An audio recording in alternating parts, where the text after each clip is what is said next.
A mother's sacrifice for her child. Walang mas masakit kaysa sa paglayo sa sariling anak para lang maghanap buhay. Lahat ng sakripisyo para sa kinabukasan mo. Malayo man ako, anak, araw-araw kang kasama sa puso ko.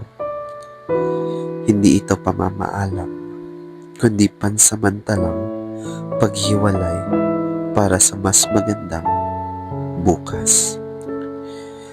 Tibay ng isang ina, ngumingiti sa harap ng anak kahit durog ang puso sa pag-alis. Para sa lahat ng inang lumalayo, hindi dahil gusto, kundi dahil kailangan. Ang distansya ay hindi sukatan ng pagmamahal ng isang ina. Kaya saludo ako sa mga ina na walang ibang inisip kahit mahirap na mawalay, titiisin para lang sa kinabukasan at maibigay lang ang pangangailangan ng kanilang anak. Pangako, anak, ngayon lang ito at darating ang araw na magkakasama na tayo.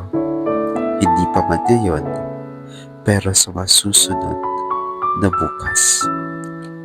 Hintayin mo ang pagbabalik ni Mama at lagi mong tatandaan, mahal na mahal kita, anak ko. Maghihiwalay pansamantala, pero darating ang araw na ang temporaryo ay magiging permanente ng magkasama.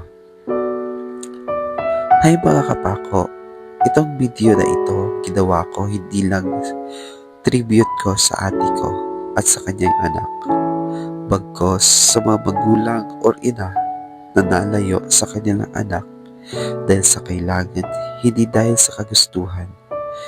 Kaya isang mahigpit na yakap sa mga magulang, lalo na sa mga ina, na titiisin ang lahat para maibigay ang magandang buhay na kanyang pinapangarap. Ayan, tigpuyat si Mama tsaka si Tita Bibi na.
Uy, nag-ihi pa siya. At least naranasan mo pa nag-ihi. Bye-bye. Babay na, Noy. Hug na! Bye, mahal. Bye, mahal.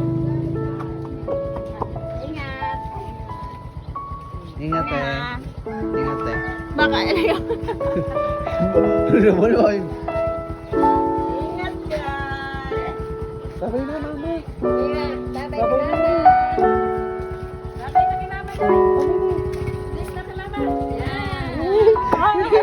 Ugmado pati. Babay na, Mama. Bye-bye na, mama.